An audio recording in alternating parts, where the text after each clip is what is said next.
بعض encyclopedia Britannica میں یہ بات لکھی ہے کہ چوتھی لہر کا آغاز ہوا ہے نربھیا کیس جو ہوا تھا غالباً 2012 میں ہوا تھا، جو دہلی میں ایک ریپ کیس ہوا تھا، اور پوری دنیا کے اندر تحریک چلی کہ خواتین محفوظ نہیں ہیں، اور وہاں سے فیمنزم کی چوتھی لہر کا آغاز ہوا۔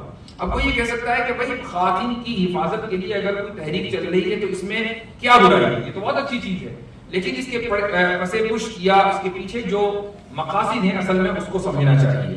فیمنزم کا اب صرف اتنا مطلب رہ گیا ہے کہ مرد اور عورتیں اور عورتوں کے ساتھ مزید 100 جینڈرز، جتنے بھی جینڈرز نئے روزانہ مارکیٹ میں آتے ہیں وہ سارے کے سارے جینڈرز، یہ سب کے سب اپنے حقوق اور اپنی رسپانسبلٹیز میں، اپنے رائٹس اینڈ رسپانسبلٹیز میں برابر ہیں۔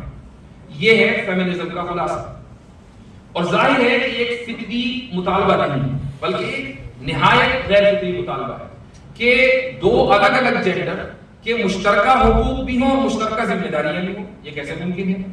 جب ایک ہی جینڈر کے تمام لوگوں کی مشترکہ حقوق اور ذمہ داریاں نہیں ہوتی تو دو الگ الگ جینڈر کے کیسے ممکن ہے؟ مثلا جتنے بھی مرد ہیں کیا سب کے ایک ہی حقوق ہیں؟ کیا سب کے ایک ہی رائٹس ہیں؟ ایسا نہیں ہوتا۔ ہم مسجدوں میں دیکھتے ہیں امام کی ذمہ داری الگ ہے، مقتدی کی ذمہ داری الگ ہے، کمپنی میں دیکھتے ہیں سی او کی ذمہ داری الگ ہے، کلرک کی ذمہ داری الگ ہے، ہم دکان میں دیکھتے ہیں کہ مالک کی ذمہ داری الگ ہے اور ملازم کی ذمہ داری الگ ہے۔ ہم ہر میدان میں اور ہر ادارے میں یہ ہائرارکی پاتے ہیں اور یہ تقسیم دیکھتے ہیں۔ تو جب ایک جینڈر میں یہ فرق ملحوظ ہے تو دو الگ الگ جینڈر میں بھی یہ فرق ملحوظ رکھنا ہی فطرت کے عین موافق ہے۔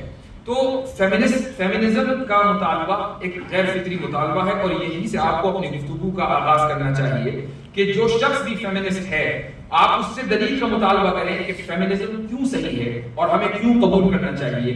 یہ رویہ غلط ہے کہ آپ فوری طور پر مدافعانہ پوزیشن اختیار کر لیں اور یہ کہیں کہ نہیں اسلام میں بھی عورتوں کو بہت حقوق دیے گئے، وہ تو دیے ہی گئے ہیں، لیکن پہلے تم بتاؤ کہ تم جب فیمنزم کا اتنا پرچار کر رہے ہو تو فیمنزم کو کن اخلاقی بنیادوں پر، کن فطری بنیادوں پر اور کن عقلی اور تاریخی بنیادوں پر تم اس کو صحیح سمجھتے ہو؟ جب تم اس کو ثابت کرو گے پھر بات ہم کریں گے۔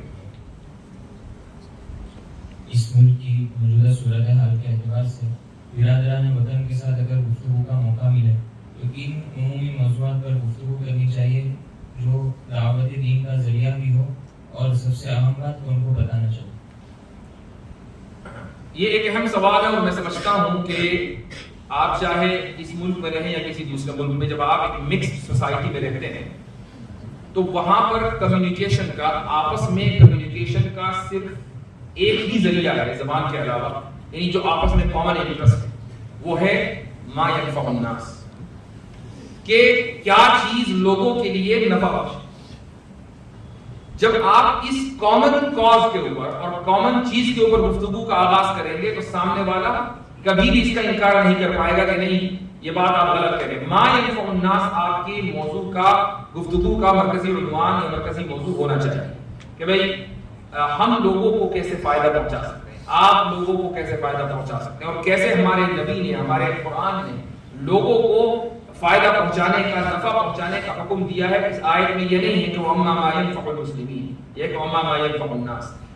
ہماری حیثیت جس دن ریسیور سے ہٹ کر گیور کی ہو گئی، اور جس دن ہماری حیثیت اس طرح کی ہو گئی کہ لوگ یہ سمجھے کہ ان کے وجود سے ہمارا بقا ہے، تو اس دن یہ ساری باتیں اسی دن ختم ہو جائیں گی۔ ابھی کیا ہے کہ ہم بہت علاقوں میں، آپ یہ مت سمجھیے کہ اپنے احمد آباد شہر میں یا گجرات کے علاقے میں، یہ ملک بہت بڑا، دنیا بہت وسیع ہے، اور اس ملک میں اور اس دنیا میں بسنے والے مسلمانوں کی ایک بڑی تعداد ابھی بھی ریسیونگ اینڈ پر ہے، جبکہ ان کو گیونگ اینڈ پر ہونا چاہیے تھا۔ جس دن وہ گیونگ اینڈ پر آ جائیں گے یہ مسائل خود بخود حل ہو جائیں گے۔